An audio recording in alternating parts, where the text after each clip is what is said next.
We just live right now, man. It's going down, excited for the season. You know, we coming off a playoff win. I mean, you know, we had a couple wins. At least pride-wise, made me feel good because you don't ever want to get swept. And I've never done this. I wouldn't wish this on anyone. If you ask me, can the Bucks win Game 5? I put it at 100% confidence. Yes. I wouldn't wish this on anyone. At this point, you don't know what's going to happen. You can get Game 6. You can steal it. I wouldn't wish this on anyone. Winning Game 6 and 7? I wouldn't wish this on anyone. I don't think they're going to win the whole series, but I wouldn't wish this on anyone. Welcome in, ladies and gentlemen, to episode 231 of Dear Diaries, a Milwaukee Bucks podcast brought to you by us here at the staff at Brew Hoop. I'm Jackson Gross, one of your normal co-hosts on the pod, joined once again by my friend from the land down under, Jack. Jack, how are we doing?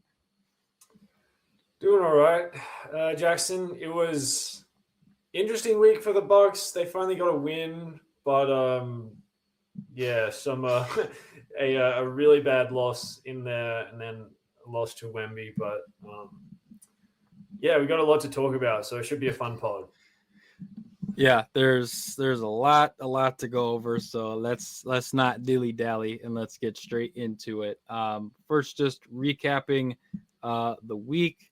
So after their West Coast trip, they come back, they go up against the Minnesota Timberwolves.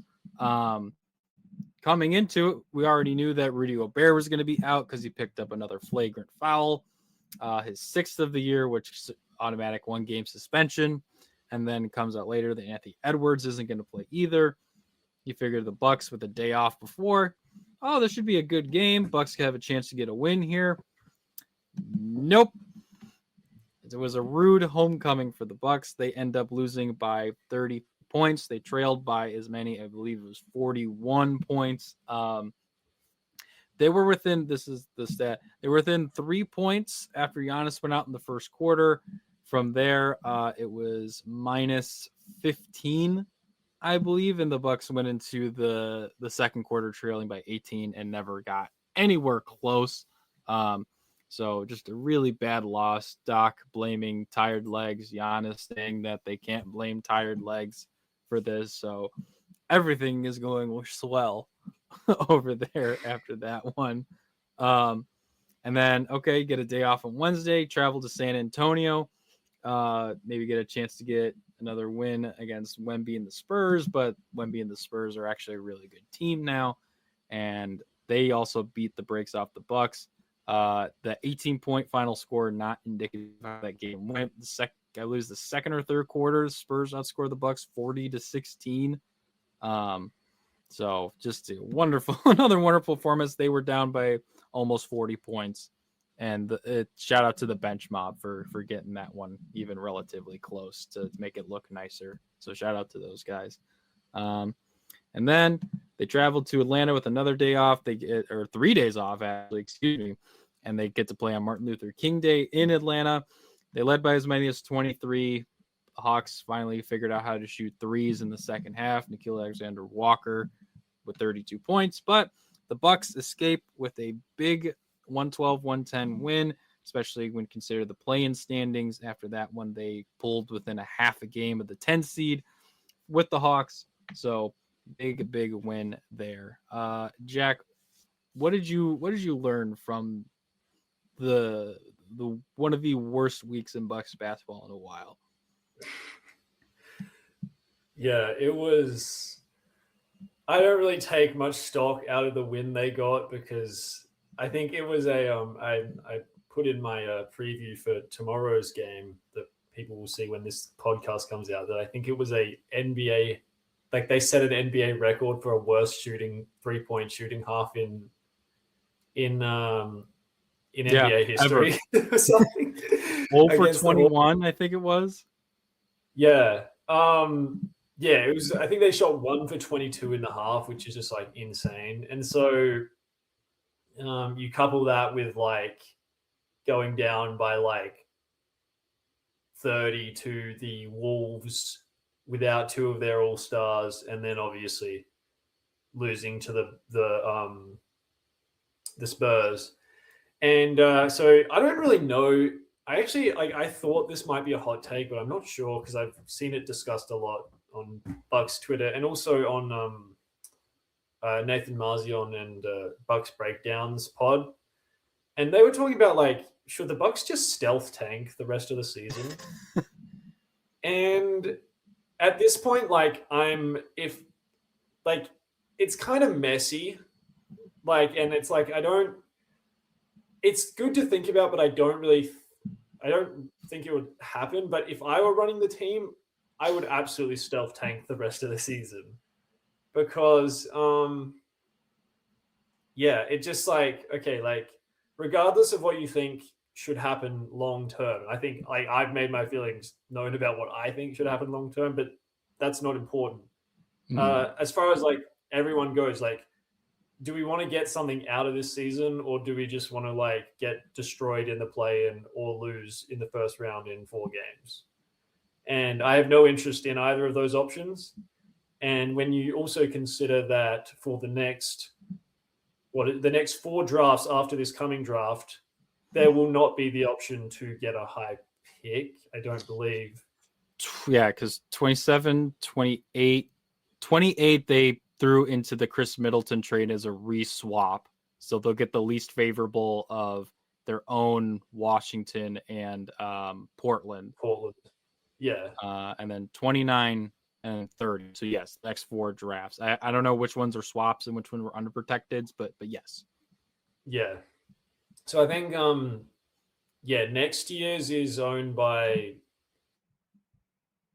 anyway, they don't have the most favorable, but I guess what I'm saying is the other team that has the swap rights is likely to be better than them at that point, in my opinion, certainly. Like, I think Portland's going to be better than the Bucks throughout 2028 to 2030, and next year they don't own their pick. And so you're kind of put in this position where, like, nobody's going to remember the Bucks this season if they lose in the first round. And I doubt they'll even get to the playoffs. But if they do, nobody's going to care.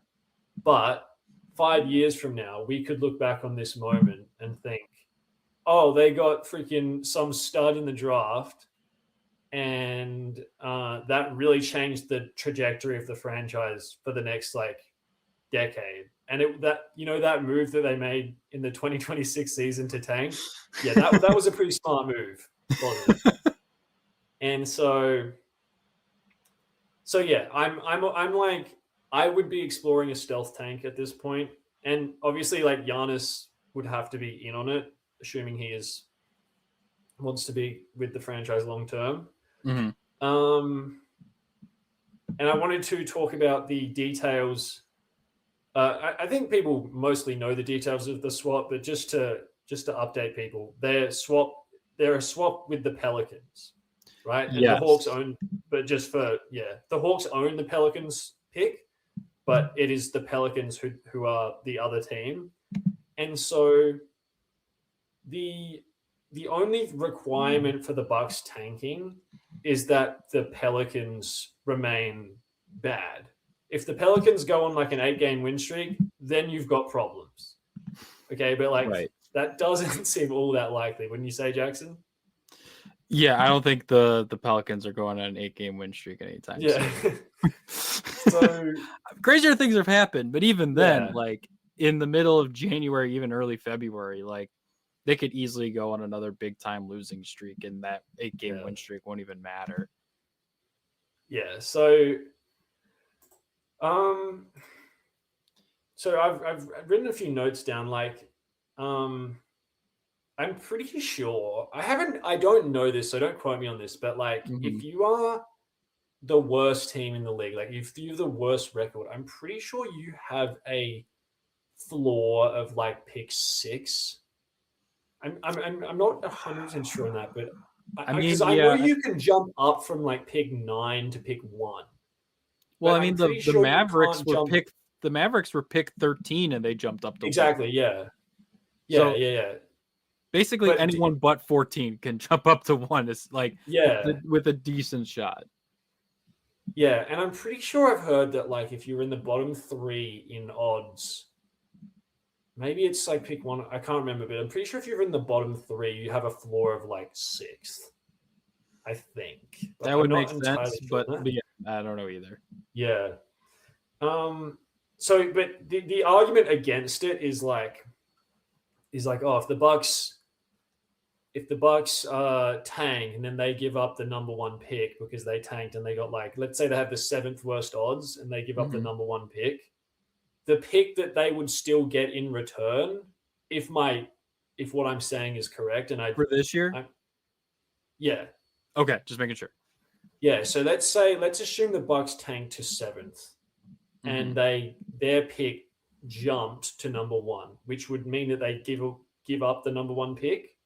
At the same time, they would get the 6th pick, if what I'm saying is correct, and it may not be. And if it isn't, then I'm open to be correct. So I have the transaction thing open here, so let me take a look at this. So yes, the Hawks have the swap rights with the Pelicans because the Bucks, that was an initial swap in the Drew Holiday trade. So whatever is the most favorable of the Bucks or the Pelicans.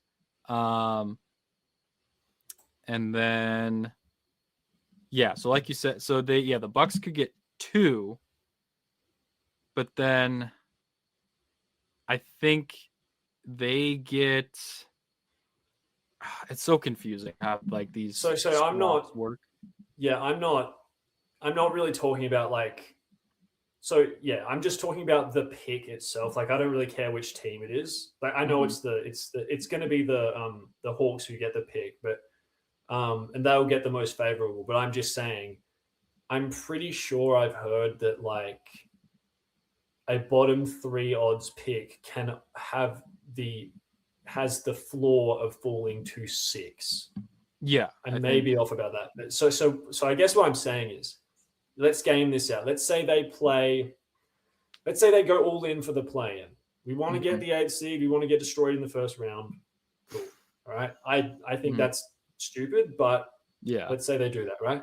And let's say they just miss the playoffs and they have the 14th best odds. Okay, they're likely to pick.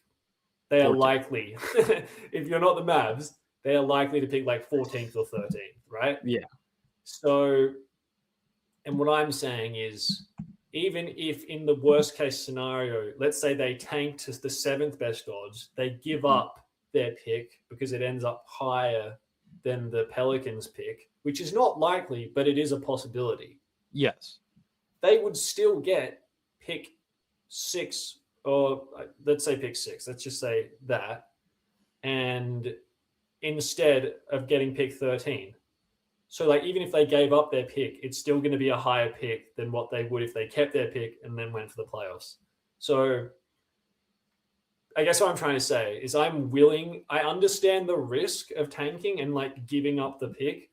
But at the end of the day, even if they do give up their pick, the swap that they will get with the Pelicans will still be better than the pick that they would have gotten if they went for the playoffs. And so I'm willing to take those chances, I guess what I'm saying. Do you have any thoughts? Yeah, no, the reason I was trying to figure out like which team like the pick would come from is because like I'm still trying to figure out like how this exactly works. So like we talked about, they get the number 1 pick, the Hawks are swooping in for that. That's obvious. So, and then they can choose whichever between the Bucks or the Pelicans. Like if the Pelicans have a better pick, they'll swap with the Pelicans. If they swap with the Bucks, so that all kind of depends. And then I was just trying to figure out like, okay, so I guess the Bucks then would get the least favorable of the other 2. I think is how that works. Between the Hawks and the Pelicans. Other least favorable, yeah. Yes. So that could be. That's why I was trying to think of it. But yeah, I mean, if you can get a top 7, top 6 pick, yeah, you do that because this is such a deep draft. And the Bucks, like, yes, they have some young talented players, but they're not. They necessarily don't have the pedigree of like some of those other guys. And John Horst, is we've talked about before, has never had the opportunity to draft in the lottery. I don't think ever since he's been GM of the Bucks. So it would be a unique opportunity for him to see what he would do. I mean, yeah, if you could get like, depending on how things happen, I'm assuming at this point, Darren Peterson probably goes number 1 from Kansas, and then you can see who else you can get from there after that. But this is such a deep draft. I mean, yeah, again, I'd have to figure out how all the swaps work. If it is just, okay, the Bucks get the least favorable of Atlanta and New Orleans, then the Bucks get the least favorable of New Orleans and their own pick. Oh, the least favorable. Oh, Yeah. okay. Okay, that makes sense. So, yeah. So, yeah, let's say the Pelicans are at 7. Yeah, and they get 1. The Hawks take 1, and the Bucks get 7. Okay. Exactly. That makes... Yeah. Okay. Thank you. Yeah. Yeah, so you don't know... The Hawks pick is irrelevant. In fact, I think the Hawks pick is owned by the Cavs this year, which is which is an irrelevant fact that isn't, it's irrelevant, but it's basically the Bucks will get the least favorable of the Pelicans and the Bucks pick. And they are likely to keep their own pick because the Pelicans are likely to land in the bottom 3 and the Bucks are likely to land like a good amount above that. What I'm just saying is, and we were talking about this off air, but so the Bucks currently have the 9th best odds. Okay. Memphis are right above them with 1 less loss. Yeah, 1 less loss. Dallas have the same amount of wins, but 2 more losses. And Charlotte have 2 less wins and 3 more losses. So, and then you've got like Utah on 14 wins. I doubt the Bucks will be able to get past, like, let's say they try and tank. Mm-hmm. I doubt that they will get past 6th, but they can go to 9th, from 9th to like 7th. Because there's no way we can outtake Utah, like Brooklyn, like the true teams. Like bottom feeders. Yeah. And then like Indiana, here's my one hope. I think Indiana are like competent enough that like they could possibly rise, but I mean right now New Orleans are the number 1 pick, which goes to Atlanta obviously. So. Oh, they are. They leapfrog Indiana. Yes. Yeah. Okay. So it's in all likelihood the Bucks are just going to keep their own pick. Okay. Right. And so yeah, I'm my argument, and I admit, like I view sports in a very black and white, like from a decision-making standpoint.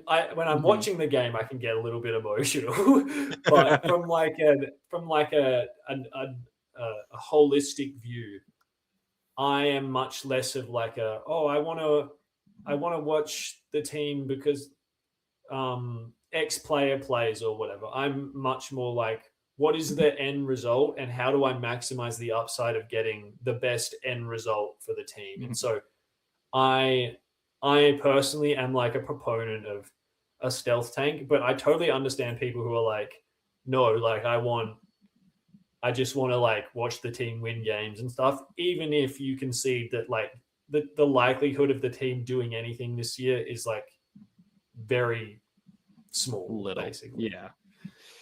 Yeah. Anyway, that's me. So yeah. So I was just taking a look because I was curious about the Hawks end of things. So here's how their pick moves with the current lottery odds. They're at 11th. Their pick goes to San Antonio. The Cavs are at 16th. Their pick goes to Atlanta. Oh, okay. Spurs are at 28. Their pick would go to Cleveland. So weird. Yeah, because it says, Hawks have the option to swap first-round picks, less favorable of Hawks Spurs picks with the Cavs. It's it looks like it was part of the DeAndre Hunter to Cleveland trade. Yeah, that makes sense. And then that pick was initially swapped to the DeJounte Murray trade. So, but yeah. So, and then I just did a quick sim, and the first sim I got, it had the Clippers pick jumping up 11 spots to number 1 to give to OKC. But the Bucks got the 5th pick. Hey. Okay, I'll take that. But yeah, no, I think there is some merit to it, because you need having a cost-controlled guy who you can honestly replace. At least if you get a guard, you can replace Gary Trent or Gary Harris. You get a wing, you can replace Taurean Prince. You get a center, you can replace Bobby Portis. Like, honestly, they need like good players at every position. Like, you were just reading out those spots, and I'm like, yeah, they need guard depth. They definitely need wing depth, and they need, their big depth is decent, but yeah. Like, and I mean, in terms of like bigs, but they needed another defensive big. For sure, yeah. Like, if they somehow got like a guy, like a good defensive center, and they could play Bobby at the 4 in those lineups off the bench, that would be great. Like, just not having Bobby as a rim protector anymore is like just a huge win on top of that. So, Finn would be the ideal guy to talk about this, but like, I'm fairly like, I don't call myself a draft guy because I don't watch the lesser known players, but I do. I consume like a lot of draft content, and there's like, I'm like, this draft is good, man, and there's like guys everywhere. Like, if the Bucks were and once again, like, they cannot tank for the next 4 years. Should their pick situation remain the same, they cannot do this. And so I would say you have to take advantage of this moment in time. And they're going to have, if they get like pick 7, they're going to have options everywhere. So I think it's a good play. But yeah. Yeah. So I pulled up a quick mock draft just to see where we're looking at. Just to say the top 3 as it stands. This is NBA Draft Net. Darren Peterson, AJ Debonsta, and Cameron Boozer is the current like top 3. Like, you get in the top 3, you get yourself a really good player. And ironically enough, those are each one of the positions the Bucks need. Darren Peterson's a 6'5" guard, Debonsta's a 6'9" forward, and Boozer's a 6'9" power forward. So any one of those guys, that'd be great. But then you're talking about pick 7 right now. They have Elijah Arenas to Charlotte. And then like, you get starting the later lottery. They have LeBaron Thillon, the point guard from Alabama, Philon. Wait, did you just say Elijah Arenas in the lottery? Yes. He hasn't played a game at USC yet. What do you? What this is NBADraft.net, and says it was updated on January 10th. Okay. I have not seen Elijah Arenas' name in this draft at all. But that's weird. Maybe I picked up the one bad mock draft. So yeah, I don't know. So like, there's some guys that have been mocked to the Bucks is like, I've heard LeBaron Philon from Alabama, Thomas Houck from Florida, who's like a 6'9" forward type of 3-and-D kind of do it all guy. Anyway, we don't have to go through that. That's a whole nother pod, but yeah, there's like, if they were to jump into the top 3, like, that would be sick, and they got to keep their pick, like, that would change everything for the Bucks. And like, the top 3 that would be sick. I highly doubt that would happen, but still, you got like Kingston Flemings from Houston is having like a really good year. I like Michael Brown Jr. from Louisville. There's options everywhere, so it would be good to get high pick. Yes. So we'll see what happens, and maybe there'll be an outside force that forces like the Bucks, like, okay, we just got to tank this season and see what happens with the draft. But we'll move on from that. But maybe the Bucks have already found their third like two-way like diamond in the rough, because yes, it was an eyesore of a week with those Minnesota and San Antonio games. But hey, that Pete Nance guy looked pretty solid on Monday.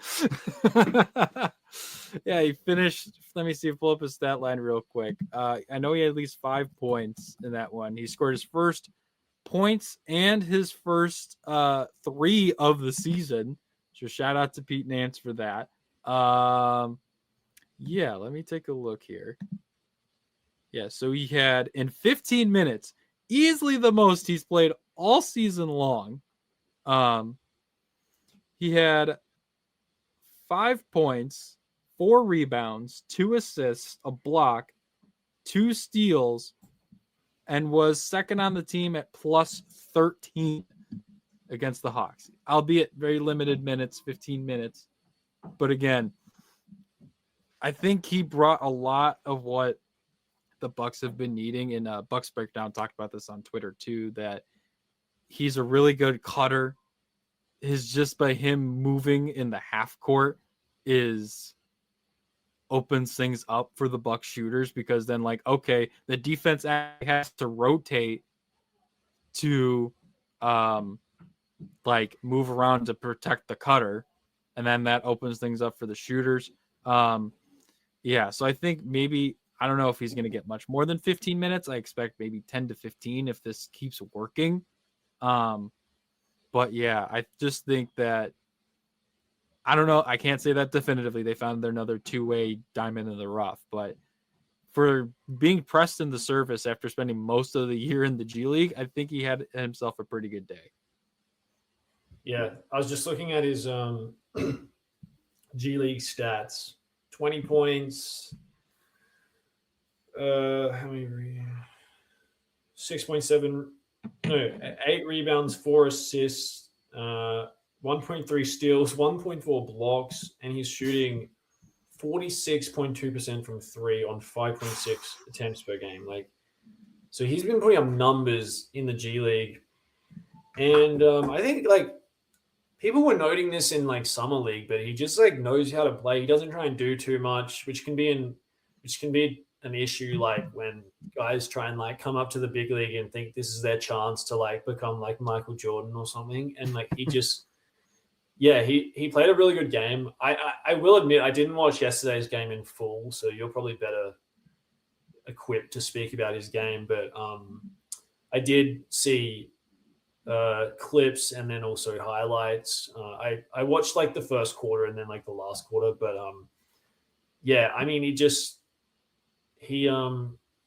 the thing I would say about him is he just like knows how to play, and he plays with effort. And it's like, not that the other Bucks players don't play with effort, but like I feel like a guy coming in who like is hungry to really like prove themselves can be like a breath of fresh air amongst like a group of veterans type thing. So yeah, it was just like a really eye-opening performance from him, and hopefully it continues. Yeah, I mean, I don't know how much they targeted him on defense, but I mean, from what I remember, there wasn't too many times where they were throwing someone at. He had some decent defensive possessions, though. I think there's one time he got switched out onto Jalen Johnson on the perimeter, and I think he did an okay job. At least prevented a basket, and didn't just let a straight line drive. But yeah, I mean, and I think he got a steal. And some of the plays that didn't show up in the box score, there was one where the ball was going out of bounds in the far corner.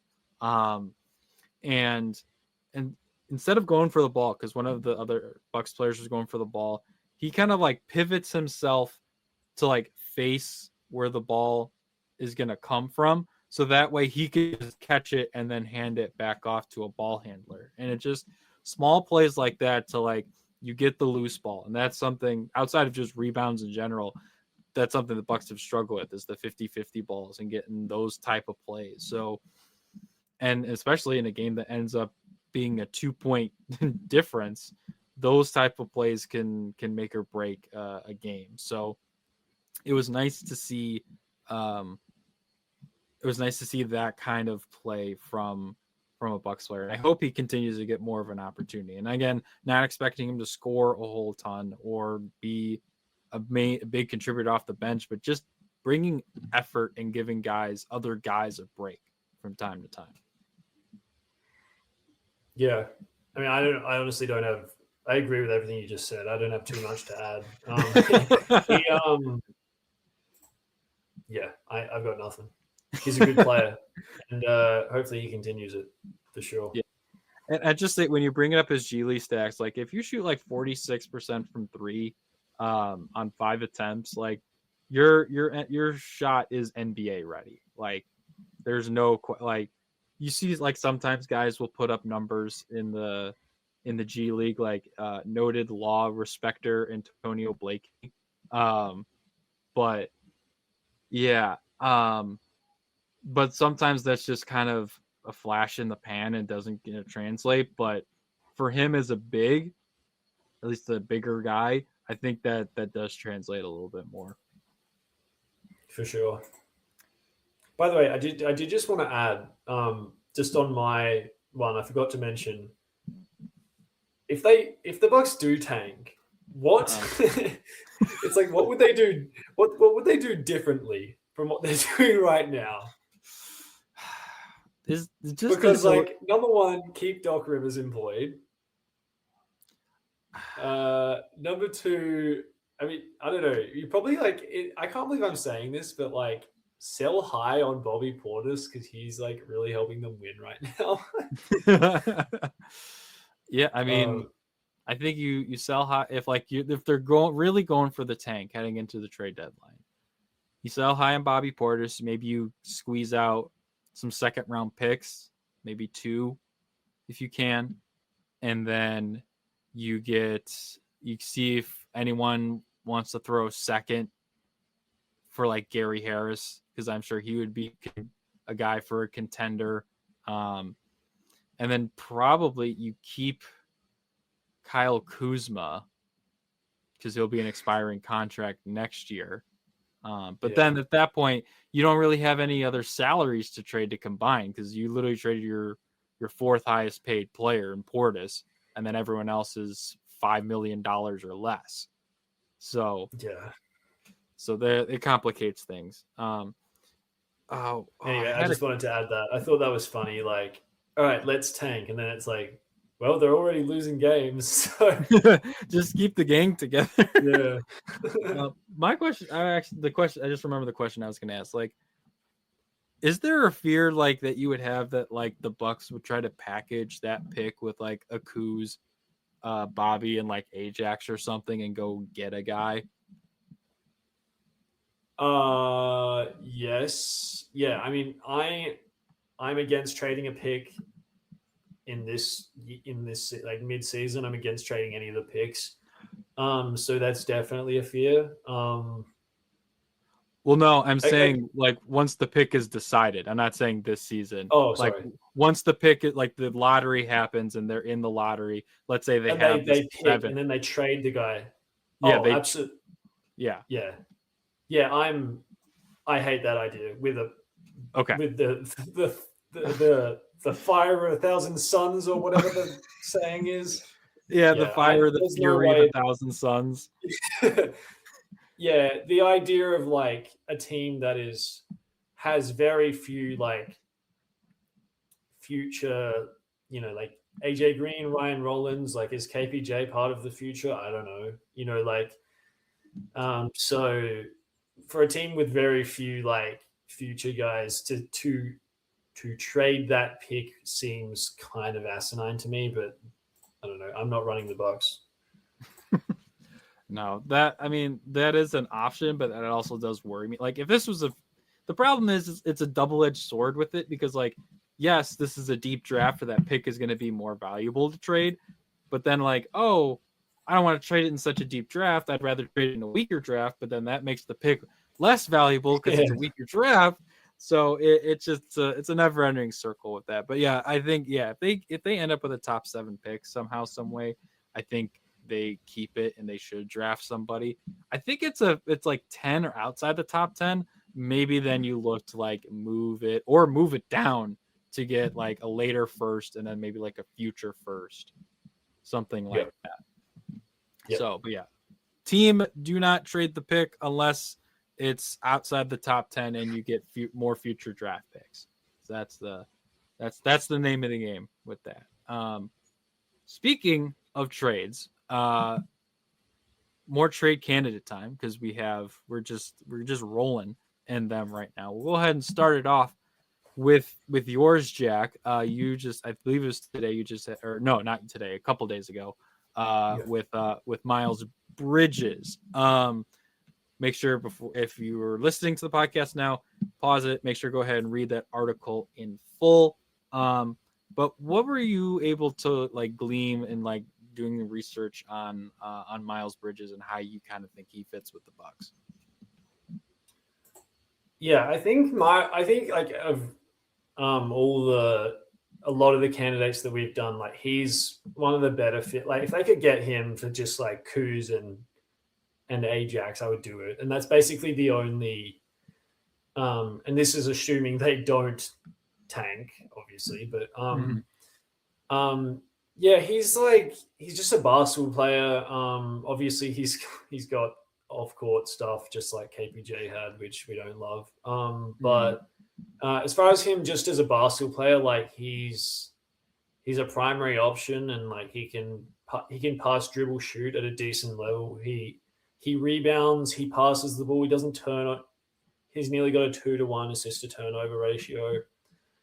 So for me, he's just a guy that can kind of just eat innings, I don't know if innings is like a cricket term. Not sure if you've heard of that. It's a baseball term too. Oh, is it? Yeah. Okay, yes. Yeah.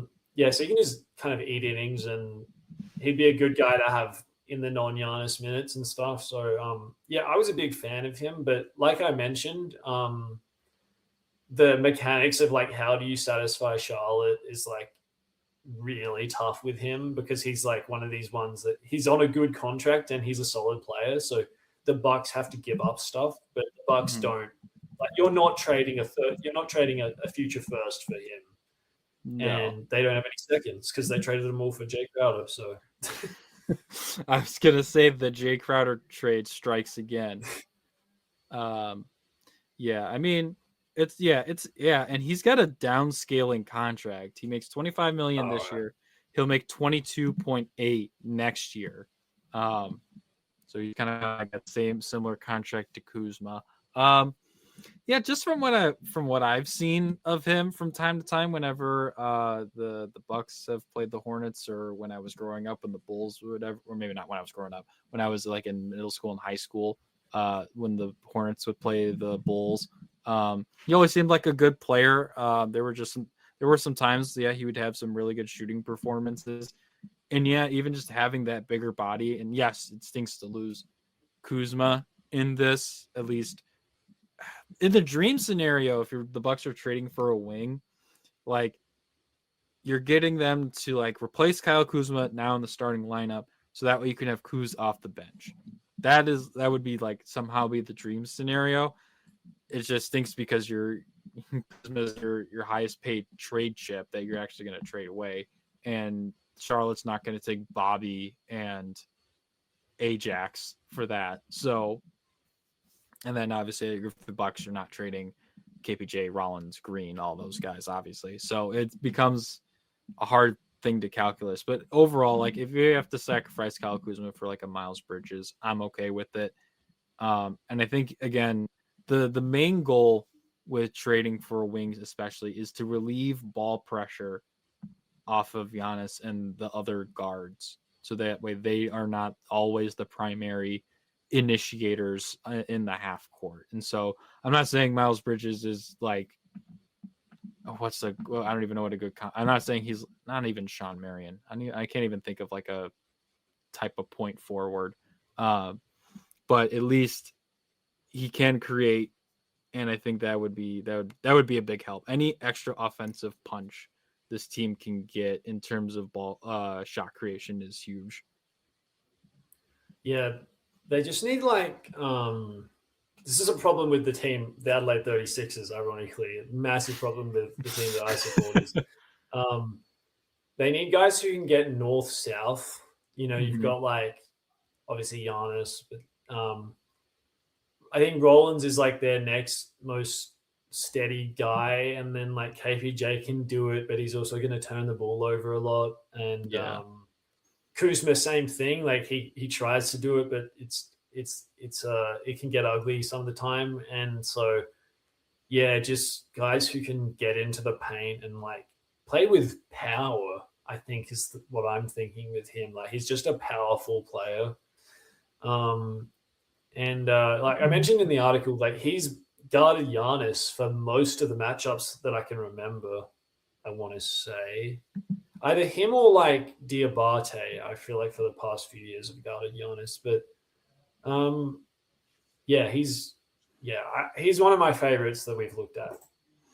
Yeah, and just think about from the defensive perspective, like it would be so much nicer to have Miles Bridges guarding like Brandon Ingram, Jaylen Brown, or Cade Cunningham instead of sticking Ryan Rollins or KPJ on those guys. Like, or like they were trying Gary. You remember they were trying Gary Trent on like Ingram like earlier in the season, or even out of conference, they're trying Gary Trent on Luka.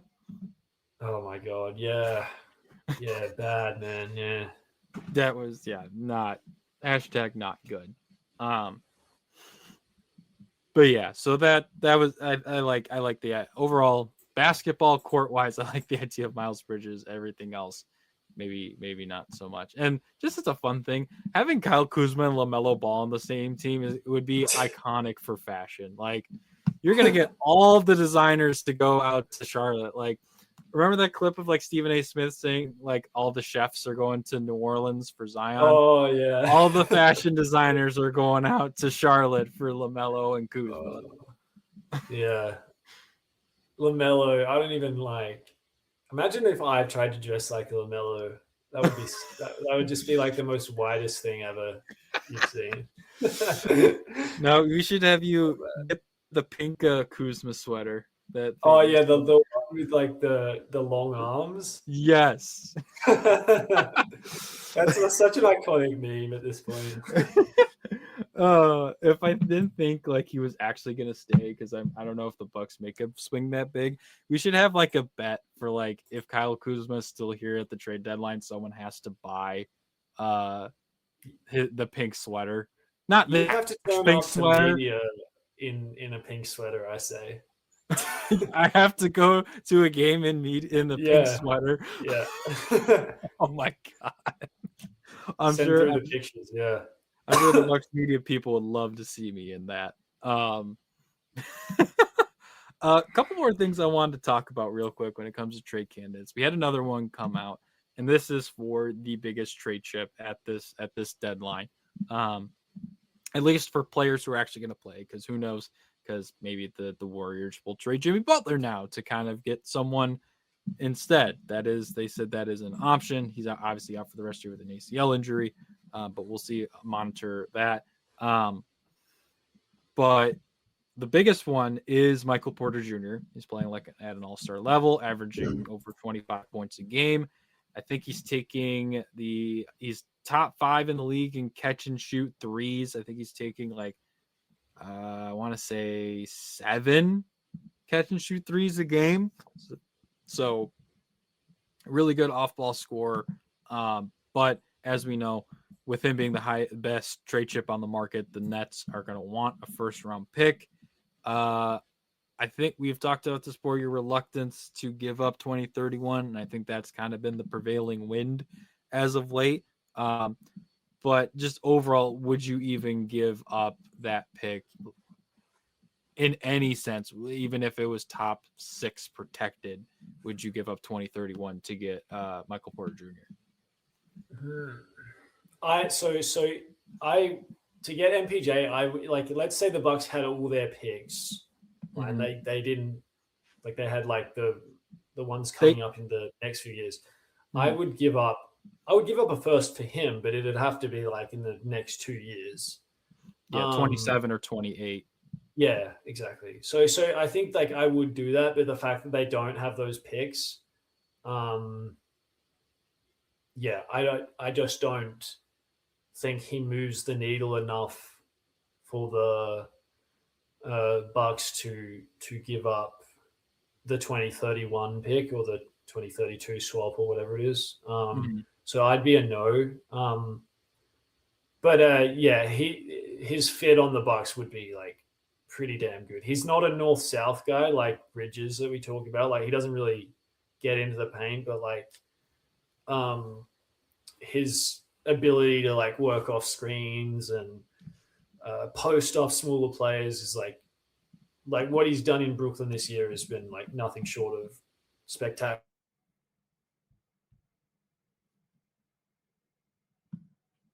Brought him in is like I feel like it takes a create like him in Jordy's system, like Jordy Fernandez, is like the way they're using him is like so like I just don't think the Bucks like Doc like it's like the Miles Turner thing. Like when we all came into the year, where like you can use Miles Turner in all these different ways, and they've basically used him as just a glorified spot up shooter most of the time up to this point. And so I don't have confidence that this coaching staff can even maximize MPJ the way that he can be maximized.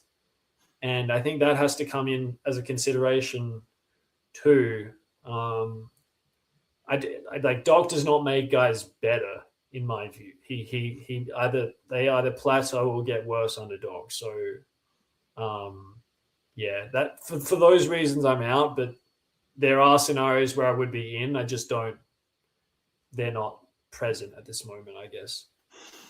Yeah, and that's a great point that you bring up with how like overall, like in a vacuum, Michael Porter Jr. is a tremendous fit for the Bucks.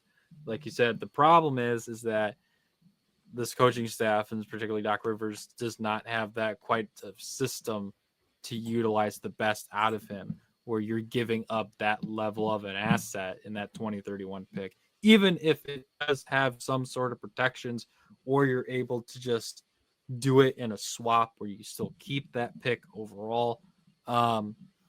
So it's hard. Like I think about I wouldn't even do it like if Darvin Ham was head coach. Like if Darvin Ham was head coach, I still probably wouldn't, as much as I would like it. You'd have to somehow convince a team.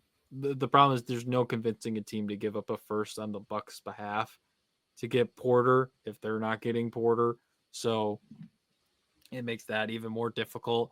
So yeah. And the thing is there's only like some of the guys we've listed, I think Bridges could fit well under Doc, and even like a Zach LaVine probably could fit well, because those are the type of players Doc would want in his offensive system, where it's just like, all right, go ISO, go do this, go do a pick and roll with Giannis or center. I feel like guards are like a lot more liable to play well under Doc because his guards have the ball naturally, you know, and so it's just like he'll just let you rock a lot of the time. And we saw this, like KPJ had no right to be rocking the amount that he was rocking this season. Yeah. And we've seen like him go into the bench. Everything just like, oh yeah, this makes a lot more sense, you know, like, and so him, like your point about Levine and that is totally true. Like, yeah. And I'm just thinking about it, like thinking through Doc's like career, at least from the Celtics championship on. The reason he's won so many games and runs the system he runs is because he's always had a point guard who could run it. I think Boston, he had Rondo, and then the Clippers, he had Chris Paul, and then Philly, he had both James Harden and Tyrese Maxey at one point in time. And now, quite literally, and then he had Dame for a year and a half, and they looked okay. But then now this is probably the worst, and this is no insult to these, like you're talking about a bunch of all-time greats ahead of him. This is the worst starting point guards that Doc has ever had to work with comparatively. And he's still expecting him to run it, not maybe the exact same way, but run it the same way and run his system and be ball dominant. And when you have a turnover by like KPJ, and Rollins can handle the ball, but sometimes he gets poked at and isn't always, looks seemingly the most confident with it at times, gets easily pressured. It's hard to run it that way. So yeah. Can I ask you a question about Rollins? Yeah. I've been thinking about this I think he can be. So there's been some conversation like do you think of Rollins as like a primary score? Like do you think of him as like a star or whatever? And I think I've called him like he's got star potential in the past, but I'm beginning to like. I think I see him more as like a utility like fourth starter even on a championship team. Like I think he can be a really good like third, fourth starter, but I'm not sure I see him as like a primary, like give him the ball and let him create offense. I see him like in that two-way kind of Andrew Nemhardy type of guy where like you stick him in there and he guards the other team's best ball handler, and then he's kind of like a secondary creator. But I don't know. How do you see him? No, I agree. Like, I mean, early on in the season, obviously he has those big games early, the big one without Giannis against Golden State early in the year. It's like, oh, maybe there is some star potential in there. But yeah, I was even thinking maybe not to the same degree, but like he could be like a Derek White type of guy. I think that's another name. That's a great name. Yeah.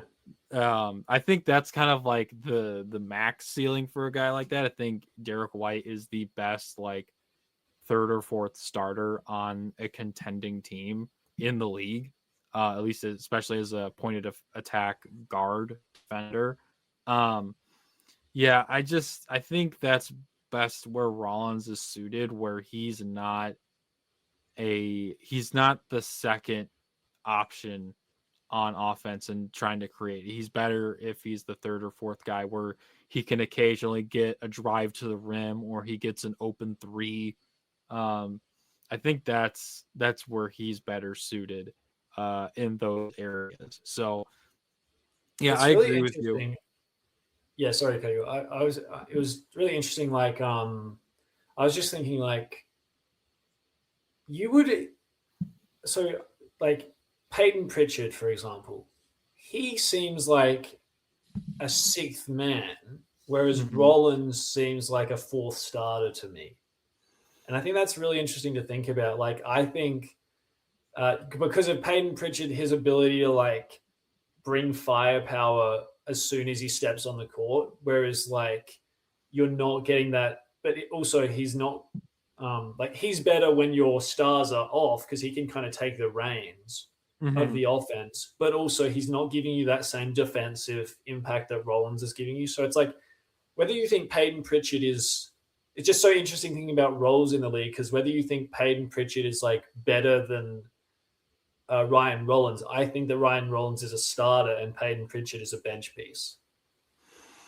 Yeah. And again, it all comes down to how you're utilized and how the rest of your roster construction goes. Like, if the Bucks had a better point guard, like Ryan Rollins could be a Peyton Pritchard type, come off the bench type of guy. And I'm not saying Rollins can be a starting point guard. He's obviously done it in spurts and done a pretty solid job of it for the most part.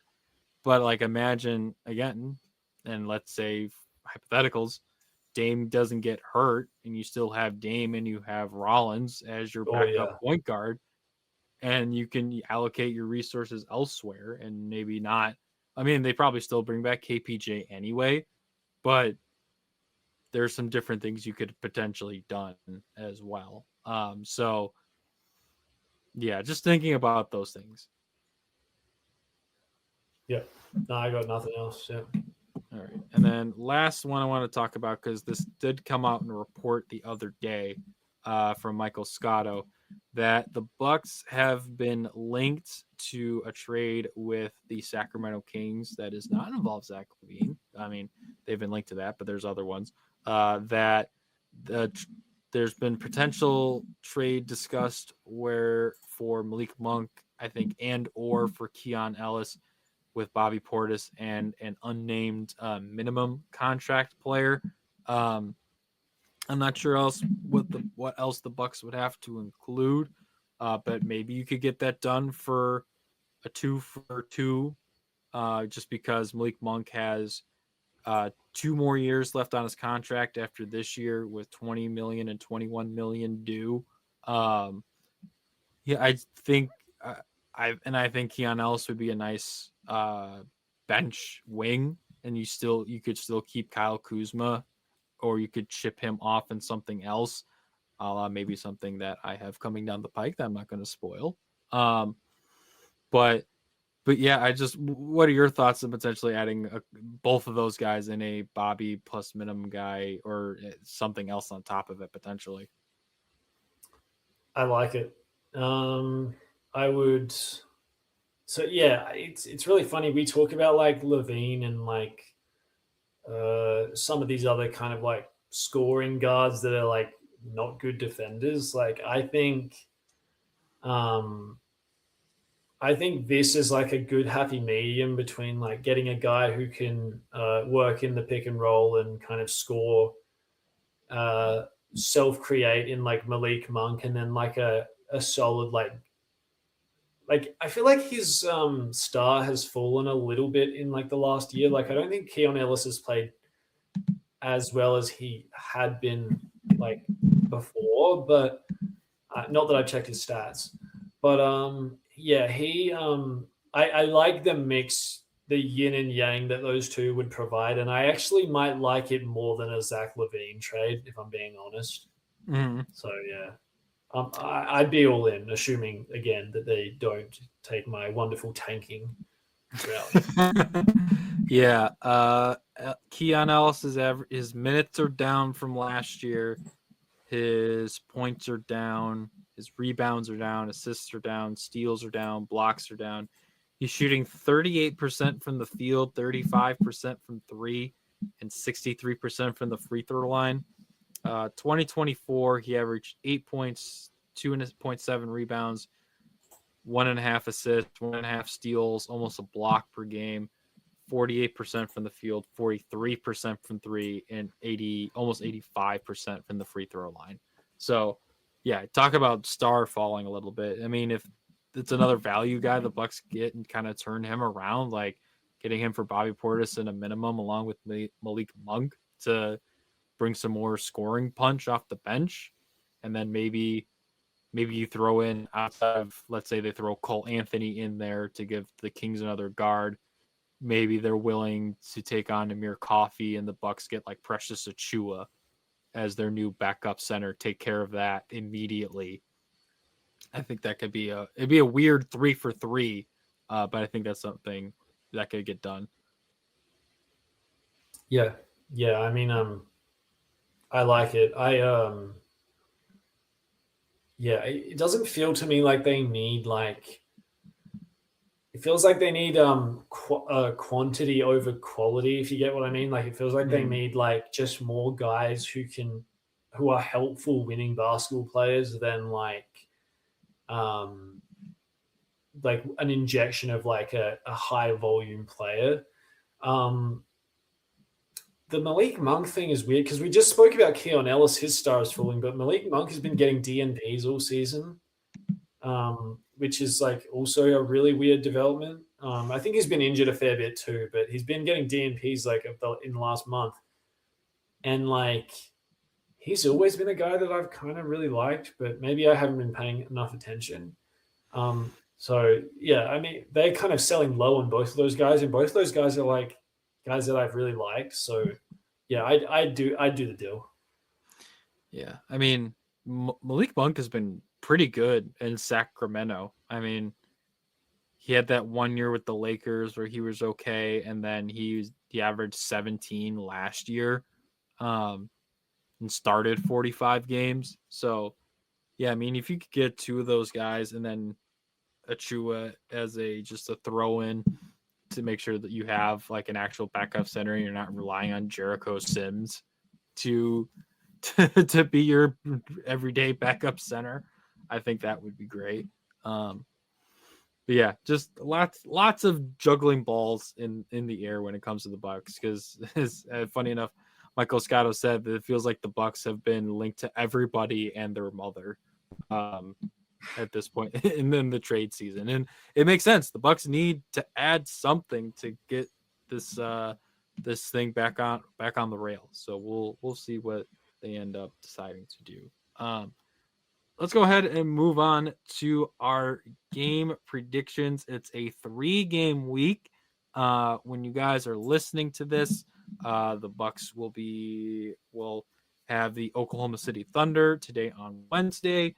8:30 tip. Not a fan of that. 3 home games in the stretch. They also have the Nuggets on Friday. Another 8:30 tip.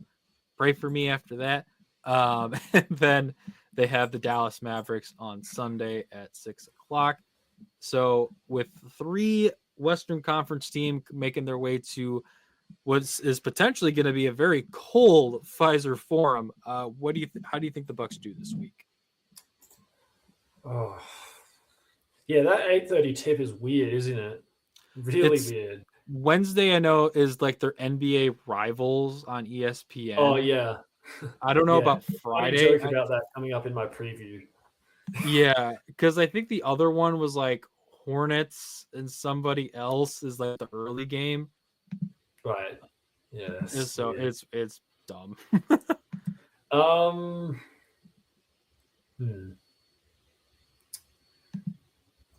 1 and 2. I think 1 they'll and 2. win. I think they'll win against the Mavericks, but honestly, it could be.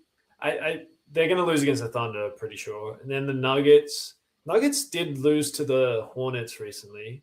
I believe they didn't have Aaron Gordon in that game, so I'm just going to say they win the Mavericks game. Mm-hmm. But again, the Mavericks just pummeled the Knicks, who are playing really bad. So yeah, I'm not trying to be like a Debbie Downer, but it could be 0-3. But I'll go 1 and 2.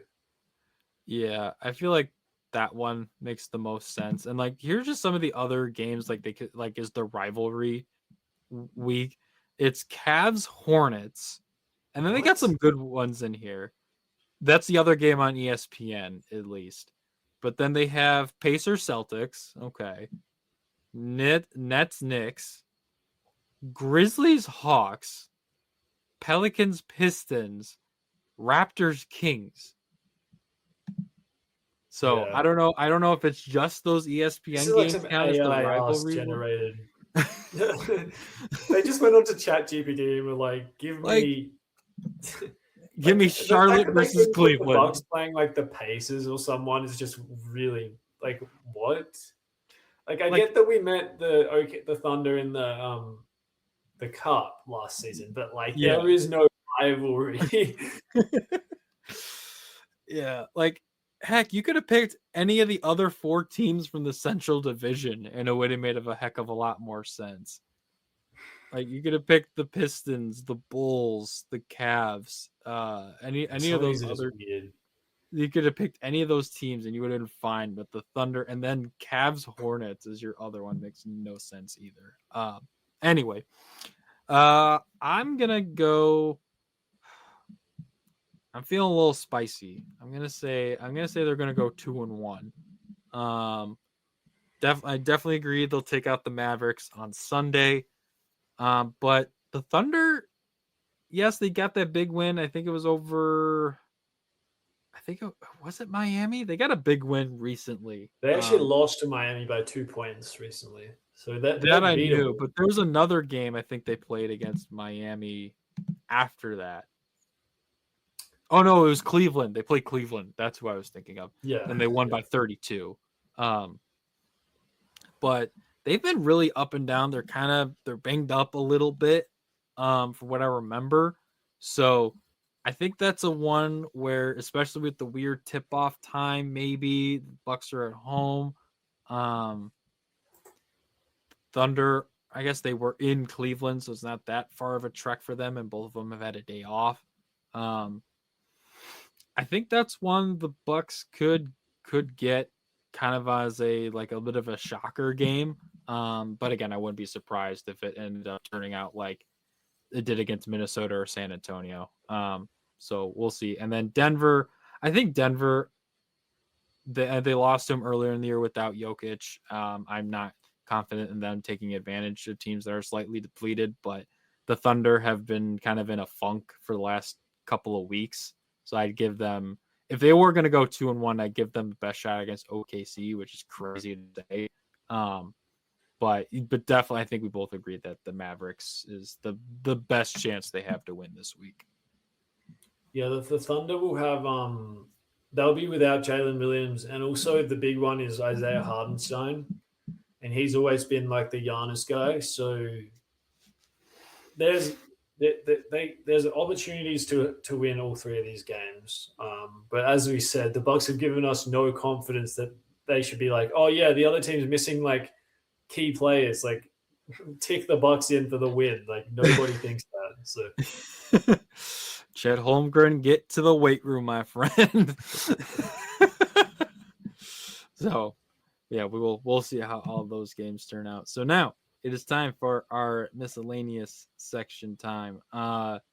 Jack, do you have a word or words prepared for what's that Aussie slang? yes, I'm frankly running out of like good words at this point. Because like a lot of them is just like words that end in O. I remember that from last time. But I will go. I think this is an Australian thing, but a jumper. What is a jumper? A jumper? And it's not someone jumping. Yeah. No, isn't it almost like pajamas, basically? Yeah, it's kind of like it's like a sweater, like what you would call a sweater, like we call a jumper over here. So okay. Yeah, I'll use that one, but I'm gonna have to start getting creative with these. I might have to ask Zach if he's got anything up his sleeve. Yeah, we need to have both of you on to kind of maybe we need to get Zach on. Yeah. But yeah, I have heard that'll be mine for today. Yeah, I have heard that term before, just because like anytime you watch a British show, they have to include the word jumper at least once. I feel like that's contractually obligated to do so. So I had a little bit of inside information on that one, but that was still a fun one. All right. No Lego builds this week. I'm kind of unfortunately Legoed out for now. But it's the return of Jackson's football roundup.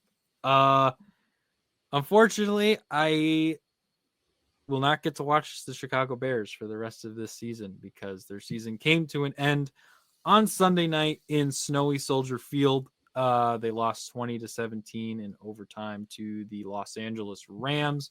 Caleb Williams had 3 interceptions, including one in overtime that helped get the Rams in field goal range to win the game. Not his best game overall, but he still, and you'll have to look this up, but he had, with like less than 30 seconds left, they were down by 7 and they were on a 4th and 4 from like the 14-yard line. And he has to backpedal like 30 yards to the 40, heaves one up to the end zone, and Cole Kmet, one of the Bears tight ends, he catches it. And that's how they end up tying the game. So a little bit more magic because the Bears have had 7 come from behind wins this season. So, but they weren't able to finish it off. Lots to go over, but honestly, for the first time since I was 10 years old that they won a playoff game. Oh, wow. And the first time they've been in the divisional since I've been 10 years old. And the first time they won the division since before I was in college. I'll take all the gravy with this year. Go Seahawks. Go beat up the Rams for me real quick. Honestly, I hope they win the Super Bowl. I cannot stand another Patriots or even another Broncos Super Bowl, so I hope Seattle gets it out of all of them. But yeah, lots to look forward to. Going to be interesting off season, but very, very proud of this year. I saw this one highlight, and I don't know the second thing about American football. Yeah. But I saw this one highlight of Caleb Williams, and he made this. It wasn't in the end. I thought this is what you were describing. That he had this other throw, and it wasn't in the end zone, but he was like backpedaling, and I don't know. He was like about to get eaten up by all the tacklers, and he throws this guy, this like as he's falling down over like it must have gone like I don't know, 50 meters or 70 meters, some like long distance. And it like lands like in the perfect spot, like to the side, like right before the sideline. And I was like, how the F did he throw that? And yeah, it sounded like from what I was seeing on like social media that they were gonna win the game, and then like the Rams like got it in the end. But I don't know, they were coming back, and then they just couldn't complete the comeback or something. But yeah, it seemed like a really good game. Yeah, they were down by 7 late. They tied it off that miracle throw, but then they got to stop because the Rams had the ball in overtime first, and all they needed was a field goal. And there's some controversy with the receiver who ran a route. He kind of looked like he was jogging it and kind of really rounded it out instead of running hard, because he had like 15 yards area by himself to where he could have caught it and the Bears could have won. The throw you're talking about, that was last week against the Packers, where he kind of like he's about to get sacked and he jumped up in the air and threw it. Yeah, I think that's I saw this insane throw. Yeah. So like he continues to top himself. He's had like 4 throws like that this year, where it's just like, how do you complete that pass? There's he has a nearly an hour long highlight montage from the NFL YouTube page. So at some point I will watch all of that. But yeah, it was again really good season, and I could not be prouder of them. Oh yeah. All right. Happy for you. It's always good to have your sports team that hasn't done well in the past kind of like take the next step, I guess. So yep, I'm excited. It's going to be good times. And most of the Bears coaching staff is going to stay, which I absolutely love. So we'll see what they do with the roster and how they make cap space and all that fun stuff. So, but that is the end of this Milwaukee Bucks podcast. Make sure to head on over to brewhoop.com to read all of our latest articles, more trade candidates and game coverage to come. Obviously, as you're listening to this, Bucks will be taking on the Denver Nuggets. So make sure to keep it locked to my Twitter thread for live updates, and then head on over to the website for the rapid precap and the player grades that will come out next day. So for Jack, that's going to do it for us. Thank you so much for listening, and we'll see you all in the next one.